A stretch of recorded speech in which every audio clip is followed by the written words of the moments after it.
Bueno, ahora vamos a ir al doctor Carlos Arregui, invitado de Señales. Muchas gracias por venir, doctor. Muchas gracias, Patricia, Roberto, por la invitación. Un saludo muy especial también para la audiencia y para José, que está acá acompañándonos. Bueno, y así como decís, José Casañas Levis también en su momento fiscal de delitos económicos. Sí mismo, así mismo. Muchas gracias por la invitación. Bueno, la idea de Roberto es hablar un poco de este bloque sobre el proceso que se inició a el fiscal general del Estado, Javier Díaz Verón. Claro, estábamos hablando de todo lo que revelaron estos audios, pero también hay que decir que lo de Javier Díaz Verón es anterior a lo de los audios. Así mismo. Con él ya habían presentado una denuncia por enriquecimiento ilícito, pero lo que hacen los audios es robustecer la hipótesis de que efectivamente este hecho ocurrió. Así mismo. Y además también decía yo y comentaba con algunos colegas de ustedes de que el sustrato fáctico de la denuncia que se hace por enriquecimiento contra el fiscal general se hizo hace aproximadamente más de 3 meses. Sí. Y cuando deciden abrir, que yo siempre digo que fue una apertura forzada, porque si no se hubiera filtrado a la prensa de que había un dictamen en positivo en el sentido de iniciar una investigación al fiscal general del Estado, no se hubiera iniciado esta investigación. Por su experiencia, ¿cuánto tiempo puede llevarte el analizar si es que se dan ciertas circunstancias para iniciar un proceso? Bueno, siempre depende de la complejidad del caso, pero la unidad de delitos económicos tiene asesores, tiene técnicos, como para poder, en casos como ese, evaluar una denuncia en máximo 15 días, ¿verdad? 15 días. Claro. Además de eso también, yo decía, Federico Espinosa, que está a cargo como fiscal adjunto, él no es que es solamente primo del fiscal general del Estado, él tiene una amistad por todos conocida dentro de la institución, dentro del Ministerio Público de hace años. Ellos se criaron juntos, son de casa pa, y sin embargo él no se aparta de la investigación. Le escuché decir que él no piensa apartarse, así como le escuché decir también al fiscal general que no piensa renunciar. Que no va a renunciar. Entonces yo digo, ¿cómo se le va a investigar realmente? Porque dentro de la propia ley orgánica del Ministerio Público, él tiene facultades que le dan la ley orgánica para pedir informes sin siquiera, digamos, tener en cuenta su calidad de procesado, de cualquier tipo de investigaciones. La ley orgánica le permite esa posibilidad. Entonces, realmente yo siempre digo, y comentaba con algunos ex colegas, este es un momento histórico. Yo no creo que tengamos otra oportunidad como esta, y les insto a los ex colegas fiscales, especialmente a los de la Asociación de Fiscales, que le digan a Federico Espinosa: estimado colega, vos no podés estar supervisando esa investigación por tu relación de parentesco y de amistad que tenés con Javier Díaz Verón. Hay decoro, delicadeza que Federico Espinosa tendría que estar observando en estos momentos, ¿verdad? Ahí eventualmente podría sustituirle otro adjunto, ¿verdad? Pero aún así, como decía, el fiscal general, por la ley orgánica, tiene demasiadas atribuciones dentro de esa ley que él mismo puede darse la paradoja de estar pidiendo informes sobre la investigación que se le está llevando a cabo. Él está haciendo... Claro, él puede y se le tiene que dar finalmente porque está dentro de la ley orgánica del Ministerio Público. Se da esa paradoja. Ya, doctor Casañas Levi, justamente respecto a lo que está diciendo el doctor Arregui, ¿qué se hace en estos casos? Obligatoriamente el fiscal Federico Espinosa, que es el encargado de la unidad anticorrupción que va a investigar a Díaz Verón, es pariente, es cercano, es amigo del fiscal, tiene que apartarse. ¿Cómo se hace si él no quiere apartarse? Bueno, lo primero que yo quiero decir es que en la medida en que el fiscal general del Estado siga en el lugar en el que está, esta investigación no va a avanzar. Es imposible porque ejerce un poder de hecho y de derecho. Es decir, por ejemplo, hay actos procesales que no están haciendo y que están presentando como que se inició una investigación, pero es algo de fachada. Porque algo muy básico, ¿a dónde vos te vas cuando tenés información de la comisión de un hecho punible? Al lugar del hecho. ¿Cuál es el lugar del hecho? Uno de los lugares del hecho es el domicilio, la oficina, la estancia. ¿Estuvieron ahí? No. ¿Tienen la computadora del fiscal general para verificar algo que tenga que ver con sus movimientos? No, no tienen. No lo pueden hacer. Porque este es un sistema que ocurre o que está funcionando igual que funcionaba el jurado que estaban explicando recién, que estaba explicando el senador Peta recién. Mientras haya un poder fáctico adentro, en este caso el fiscal general, es imposible hacer nada. ¿Le escuchó al fiscal general, doctor? Le escuché le escuché muy firme, porque obviamente debe tener y sigue teniendo un respaldo político tan fuerte que él está incluso compelido a no renunciar. Pero él incluso, ahondando un poquitito en sus críticas, que me parece muy interesante, él limitaba su caso solamente a una revisión de contabilidad. De informe del registro. No claro, o sea, una cuestión de registro. Pero lo grave, Roberto, de eso, lo grave es que la fiscal Portillo, yo no tengo nada contra ella personalmente, pero ella dijo exactamente eso. Claro. Estoy esperando el reporte de los informes del registro y ahí vamos a sentarnos.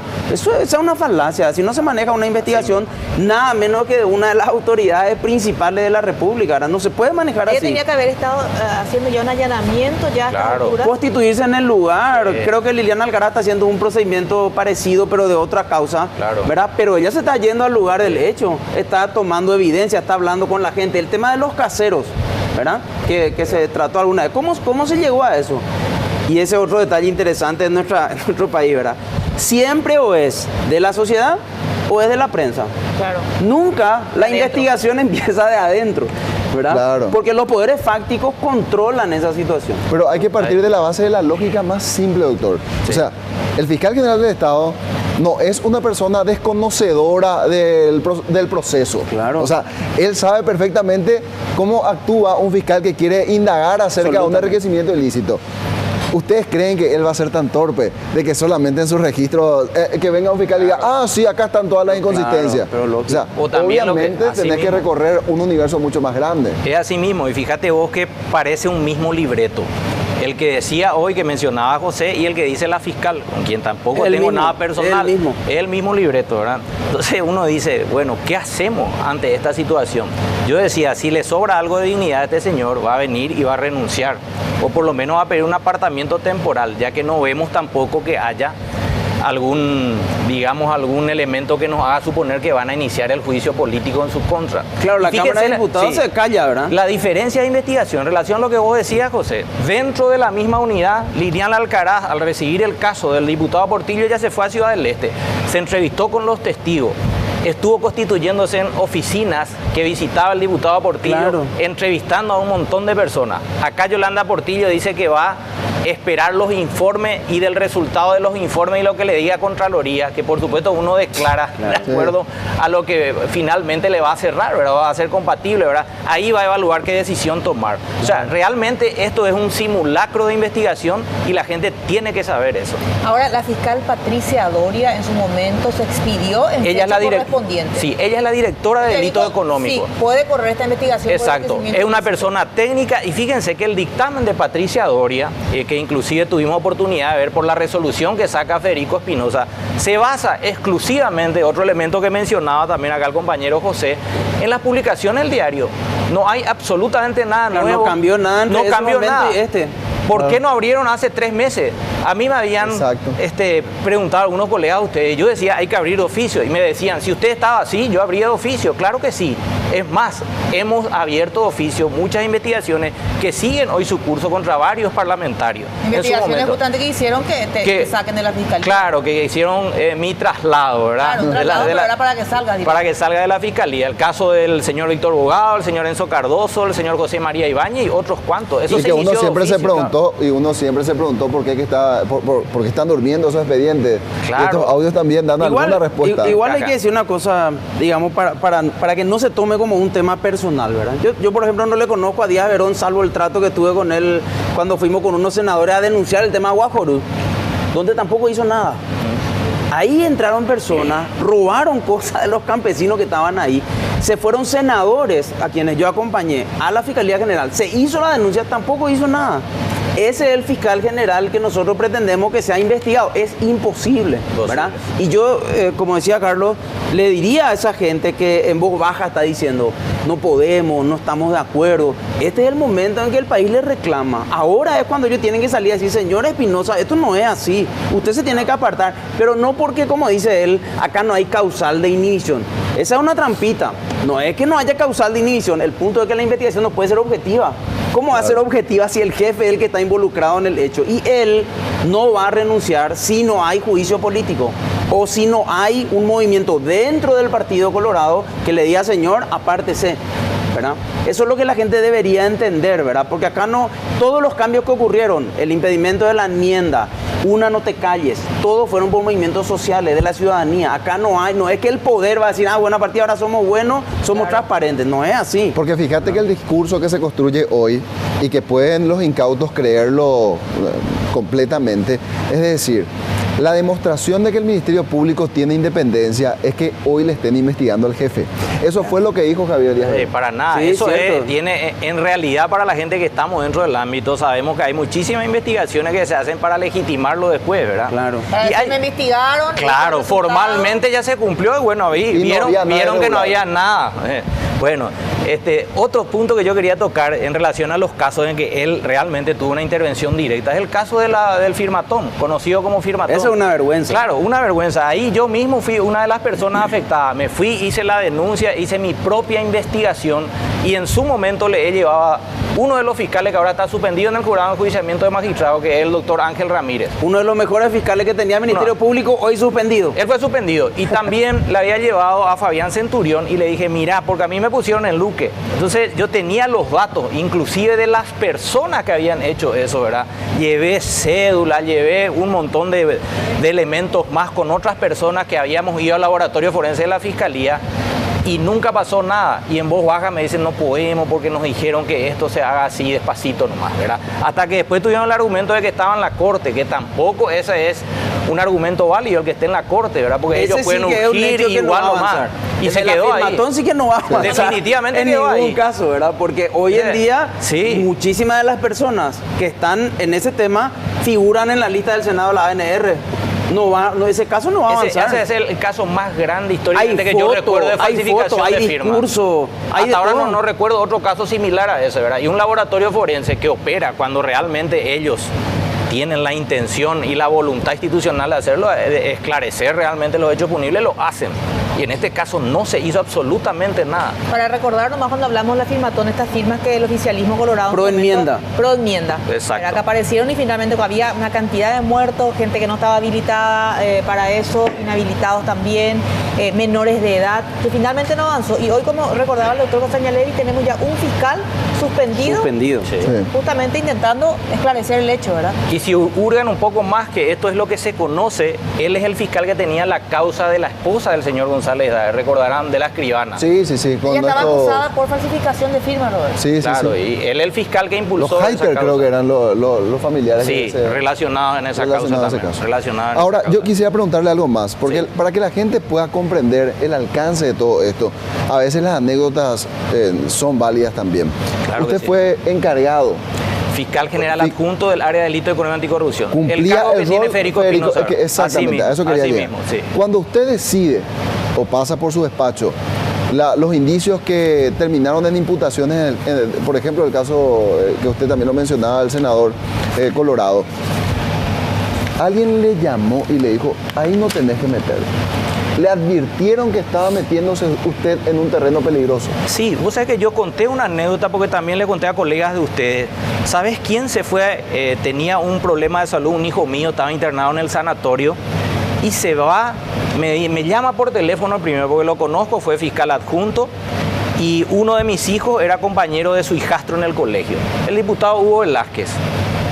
Me dice, mirá, están diciendo esto, yo te vengo a avisar nomás que Javier Díaz Verón sobre todo dice que vos sos una persona que le estás persiguiendo a los colorados. Y bueno, ojalá se acuerde Hugo de esa Famoso, visita, ¿verdad? famoso. Entonces yo le digo, pero jamás, eso no se trata, mira, nosotros tenemos procesado de todos los colores ahí, ¿verdad? En algún momento fuimos anticolorados, en otro momento históricamente fuimos antiliberales, antipemacistas y bueno, multicolores, ¿verdad?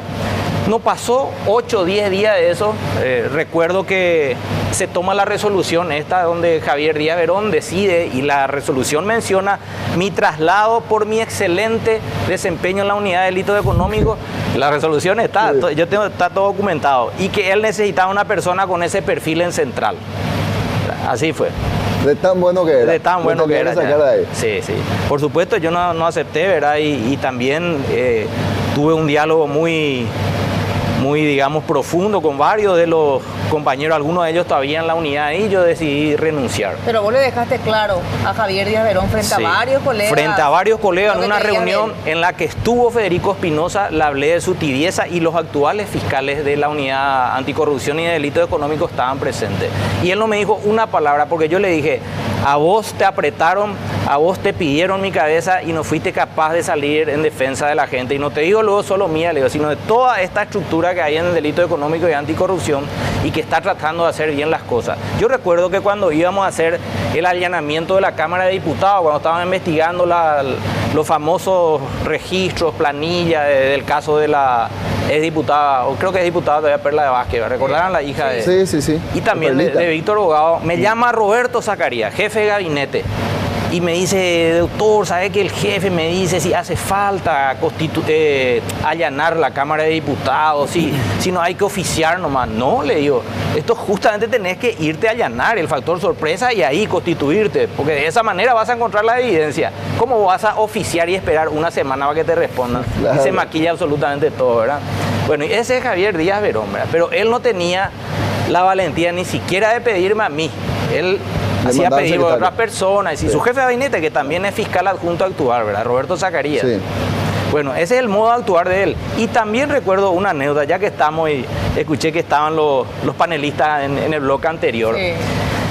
Esto es cuando se inicia la investigación contra Carlos Filisola, Rafael Filisola y otras personas en relación al famoso caso de los helicópteros, que me adelanto y les digo, esa causa, ustedes hoy pueden ir a preguntar a los fiscales que tienen si alguna vez yo traté de incidir en esa investigación y van a ver cuál es su respuesta. Contundentemente no, jamás, porque siempre yo le di independencia a los fiscales como debe ser, pero sí teníamos reuniones de equipo donde analizábamos la causa desde el punto de vista técnico. Javier Díaz Verón me llama un día y me dice, Carlos, te quiero pedir un favor, si me podés acompañar en una audiencia que le quiero pedir a René Fernández, que era el fiscal que llevaba la causa, para ver un poco cómo está esa causa, me dice. Sí, no hay problema. Y nos vamos con René. René lleva la carpeta de investigación para explicar, y además también por escrito iba a informar de cuáles eran las diligencias que se estaban haciendo en esa causa, ¿verdad? Le informa a René Fernández, la causa estaba en un estado incipiente, había librado una serie de requerimientos de carácter internacional, inclusive René Fernández, y después fuera de contexto, Javier Díaz Verón le pregunta a René Fernández, ¿hay algo contra Rafael Filisola?, le dice. Directamente, yo soy testigo, ¿verdad? Y René se sorprende, yo también me sorprendo y le dice René, mire, esto en realidad está en una etapa inicial, vamos a ver qué es lo que viene del exterior y bueno, eso hay que analizar, pero no. Y en realidad también se hablaba de que se le iba a imputar a Carlos Filisola en ese momento, ¿verdad? Porque habían más elementos en teoría y esto a través de los medios se propagaba mucho, ¿verdad? Que Carlos Filisola sería imputado. Bueno, pasó una semana de eso. A la una semana él me llama y me pide si puedo estar yo en una audiencia que iban a venir algunos senadores colorados y otras personas para traer más elementos en esa causa, me dice. ¿Cómo no? No hay problema. Me voy yo y estaba él y vienen llegando varios senadores colorados. Recuerdo que estaban Juan Darío Monge, Julio Velázquez, estaba Enrique Baqueta. Enrique Baqueta lideraba ese equipo. Sí. Y otros más, ¿verdad? Entonces dicen, bueno, confiamos mucho en la unidad de delito económico, acá venimos a traer una serie de elementos. Yo le digo, ¿me permite, senador? Voy a mirar cuáles son los nuevos elementos que ustedes traen. Mientras tanto, Javier dialogaba con ellos, yo analizo lo que ellos traen. Era exactamente la fotocopia de la carpeta fiscal que una semana atrás René Fernández había mostrado ahí en el despacho del fiscal general. Entonces yo le digo, Javier, le digo, esto es la copia de la carpeta fiscal que te mostramos hace una semana con René Fernández. Y acá no hay elementos para una imputación. Le digo, no, pero no puede ser, me dicen los senadores, reaccionan, ¿verdad? Entonces él trata de calmar. Javier, recuerdo que era víspera de una Semana Santa, ¿verdad? Y bueno, terminó mal esa reunión, por lo menos conmigo y con varios de ellos que... O sea, ellos ven ahí buscando que vos le digas, bueno, sí, con esto que vos me traes, que la carpeta que yo tengo, vamos a imputar. Claro, más allá de los elementos estaba el mensaje político, acá hay que hacer algo. Así mismo, ese era el mensaje político, clarísimo. Termina la reunión, Javier Díaz Verón me dice, no te preocupes, hagan tranquilo su trabajo, esto es así nomás, es la política, ¿verdad? A los 8 días, René Fernández y yo estábamos recusados en esa causa. Yo nunca más volví a esa causa, nunca. Es más, se puso otro fiscal adjunto. Recusado y obviamente aceptado por Díaz Verón. Aceptado y confirmado por la Corte Suprema de Justicia, ¿verdad? En su momento. Entonces, quería contarle porque eso de alguna manera lo pintan a una persona en su modo de ser, en su modo de actuar y de conducirse en la vida. De alguna manera revela la conducta que tiene una persona, ¿verdad? Doctor, En el caso de conductas, no hay que olvidarse que el presidente del Senado, el 31 de marzo, le llamó, estando yo presente, le escribió mensaje al fiscal general del Estado, nunca le respondió, a preguntarle por qué los policías se estaban yendo de la custodia del edificio, ¿verdad? Este es el mismo fiscal general del Estado que conestó la barbaridad que presentó Canillas con unos mensajes trucados que la misma fiscalía después confirmó, porque estuvimos en el procedimiento, que habían inventado toda una historia de supuestamente un atentado contra el presidente. Una locura. Esos mismos son los fiscales que hoy pretenden decir que creamos en ellos. Yo lo siento y yo sé que Carlos no lo hace porque tiene gente amiga también ahí, pero lo siento, ahí no hay nadie en quien confiar. Los que son honestos y se callan, tampoco nos sirve eso. En una sociedad que tenemos que cambiar no nos sirve. Que sean honestos y se callen atrás de su escritorio. Y los otros que están en el equipo siguen ahí. Pero no están suspendidos nadie, ninguna de las personas que fue mencionada en el audio está suspendida por el fiscal general. ¿Vos no crees que este escenario, perdón Pati, puede propiciar que aparezcan magistrados y fiscales de la talla de un Sergio Moro, por ejemplo, que le tomen al toro por las astas y ahora digan... ya no van a aparecer. No van a aparecer. Ya no, pasó cuánto tiempo ya, no.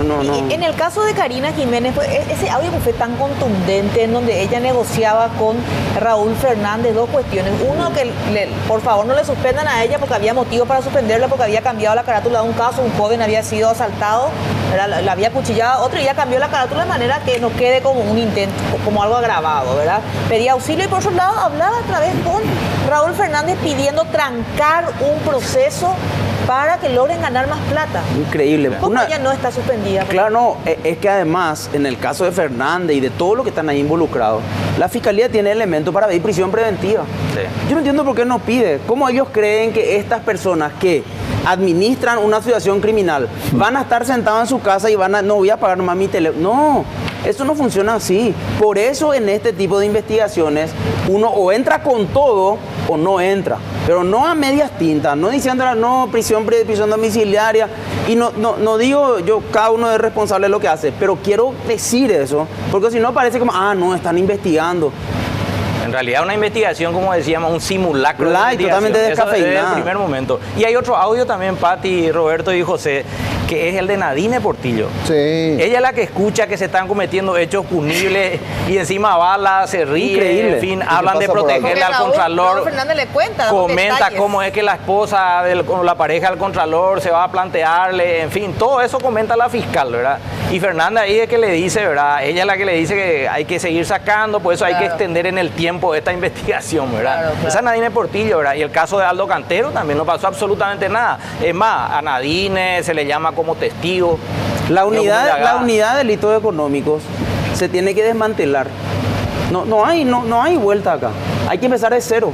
Hay que empezar de cero, uno a uno, quién va a integrar esa unidad. Porque lo que vinieron haciendo los fiscales generales desde después de Aníbal Carrera Verón, se dieron cuenta, esta es una herramienta muy poderosa.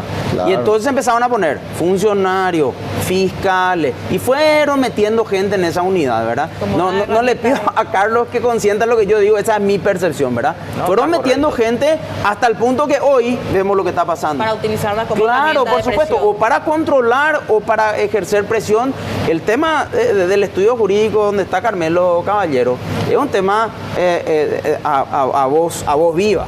O sea, ese es un tema que no es de ahora. Hablan, pero nunca claro, ese no es un tema de ahora. Este es un tema que viene de mucho tiempo, ¿verdad? Y Carmelo Caballero es integrante de otro estudio donde está otra persona que es Almada, ¿verdad? Y bueno, pero ese es un tema que por eso yo digo, cuando ellos crean en nosotros, confíen, eso no es un tema de sentimentalismo acá. Hay que ver demostrar con hechos, acciones, claro, y eso es lo que no se ve. Las acciones que estamos esperando no se ven de los queridos ex colegas. De varios de ellos por lo menos te va a poder decir querido, pero del resto una gran decepción realmente, ¿verdad?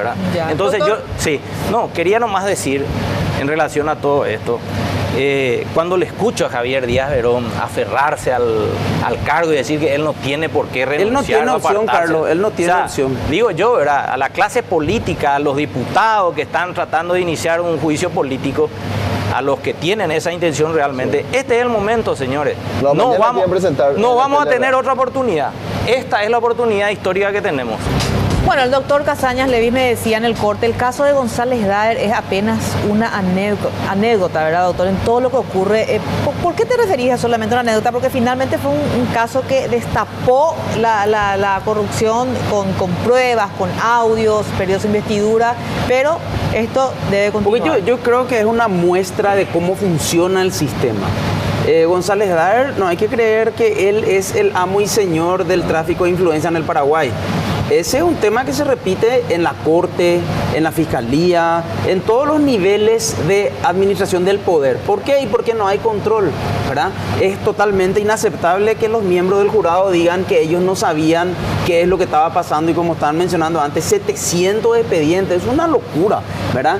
Y sobre todo porque hay funcionarios dentro del jurado que a nosotros nos dicen, esto sabían todos, ¿verdad? Claro, además, doctor, porque esa es una cuestión de bipartista, vamos a decirlo, ¿verdad? Porque 729 expedientes y con el caso Tuma quedó confirmado eso, Tuma y los audios. El tipo que está su expediente ahí, a alguien de los 8 le va a llamar. Pero obvio. Pero y le va a decir, che, espera, fulano me está presionando, me engano, sí. Puedes ver qué podemos hacer. Un juez me dijo la otra vez en el Poder Judicial, doctor, a todos nos llaman los miembros del jurado para hablar de algún caso, ¿verdad? A todos nos llamaron alguna vez. Lo que pasa es que no nos animamos a decir. Por eso digo, es súper importante lo que pasó, obviamente, claro. Pero esa es una muestra. O sea, González Daer no va a ser solito en el jurado. Imposible. No es el único. Y hay que recordar, y hay que decir también algo que es una realidad. En las circunscripciones judiciales hay alguien que manda. Así como se escuchan los audios de Portillo, por ejemplo, ¿verdad? Que nadie entiende por qué todavía no perdió la investidura. Es algo totalmente vergonzoso también, ¿verdad? Asimismo, en cada circunscripción hay alguien que es el jefe de esa asociación criminal. Por eso es que uno, por ejemplo, cuando en el momento que yo litigaba, me decían, no te podés ir a Caguazú a tomar este caso si vos no hablaste antes con el diputado tal, con el senador tal o con el miembro de la corte tal. Porque él es el que decide quién va a ganar en ese caso. Así se maneja la justicia en el Paraguay, así de grave es la situación. Y la Corte, fíjense lo que hizo la Corte ahora, le dio su respaldo a sus dos representantes después de este escándalo.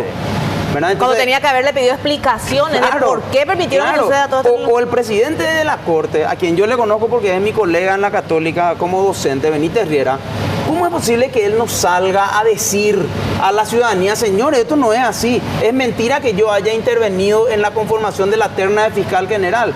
Cosa que todo el mundo decía, esta terna no es aceptable. No porque esas personas no sean, digamos que respetables, sino porque hay otras que tienen un perfil mucho más importante. Y sale un audio que dice, el presidente de la Corte y el presidente de la República son los que hicieron esa terna, y el presidente de la Corte nos sale por lo menos a decir, señores, yo no tengo nada que ver en esto. Yo tengo una duda que va para los dos, sí. Y cualquiera puede responder, porque ambos son conocedores del sistema de justicia y ambos tienen pretensiones de ingresar al Parlamento. Escuchamos, y esto ya de manera reiterativa, que uno de los inconvenientes que venimos atravesando a lo largo de nuestra transición democrática es que aquel concepto de entregarle mayor poder en términos de porción del poder al Congreso Nacional, hoy por hoy puede estar teniendo algunas que otras fallas. ¿Ustedes son partidarios de reacondicionar la Constitución de tal manera a restarle cierto poder al Parlamento? Yo creo que es un tema que hay que discutir y no sé si es tan así. Vayamos a los casos que estamos escuchando. ¿Dónde está el poder realmente del tráfico de influencia? Yo no diría que está en los representantes del Congreso, porque en estos audios que escuchamos, ¿verdad? Hay gente del Ejecutivo, elementos fácticos del Poder Judicial, del Ministerio Público y también del Congreso. Entonces, por eso el tema ese de que el Congreso tiene mucho poder es bastante relativo. Porque Kristovich quiso decir que el problema en el jurado es por la representación política. Por eso no acepto tampoco ese discurso que es peligroso, ¿verdad? Pues yo digo eso en mi posteo, suelo decir. Cuidado con eso de decir, nosotros los jueces y los fiscales somos los presionados. Hay un grupo que seguramente es presionado, pero la evidencia a nosotros nos dice, no, acá hay un sector que forma parte del esquema. Claro. Y En realidad, teníamos inclusive gente que no estaba vinculado al Poder Judicial como funcionarios, al Congreso ni a la Corte, que era, por ejemplo, que era, por ejemplo, Carmelo Caballero, que tenía mucho más poder que cualquier senador. Claro, pero si se y menciona mucha gente otra del PCC. En realidad, por eso Sí. yo siempre, Una barbaridad. claro, uno lo odia, parece una persona del PCC, ¿verdad? Claro, una se le locura. ve como exactamente, Sí. como uno de los nexos y que la asustó, y bueno, ustedes conocen mejor que yo eso. Pero yo creo que no pasa solamente por un tema de decir hay que restarle poder al Congreso, ¿verdad? Yo soy partidario de una reforma constitucional y si es que no se puede dar la reforma, por lo menos la modificación. De hecho, José ha trabajado también en la Comisión Nacional de Reforma, en la modificación de esa ley del jurado y la ley del Consejo de la Magistratura. Finalmente el sistema lo componemos los seres humanos, ¿verdad? Sí. Y hay países donde funcionan estos sistemas, ¿verdad? ¿Por qué? Porque las personas que lo integran son personas decentes. Y porque hay son control. personas honestas. Porque hay existe el control. control recíproco, existe esa otra herramienta tan fundamental que acá en nuestras instituciones, ¿verdad?, no existe. Realmente están demasiado desmoralizadas, demasiado manoseadas también y con justificada razón. Y un elemento que para mí es fundamental, yo siempre digo que la participación ciudadana es clave en esto. Todavía hay una apatía muy grande de nuestros conciudadanos en relación al tema justicia. Hasta que les toca por ahí algún caso y ahí Claro. dicen, pero así estamos. Y sí, señores, esto es lo que Doctor- siempre venimos diciendo desde hace tiempo. Doctor Roberto, yo estamos muy agradecidos por visitar Señales Muchas el día de gracias, hoy. Pati. Tenemos mucho por hablar todavía. Gracias, Roberto. Gracias. Gracias, Muchas doctor gracias, muy Castañeda. amable, gracias. Nosotros vamos a hacer, Roberto, una breve pausa. Sí. Volvemos enseguida.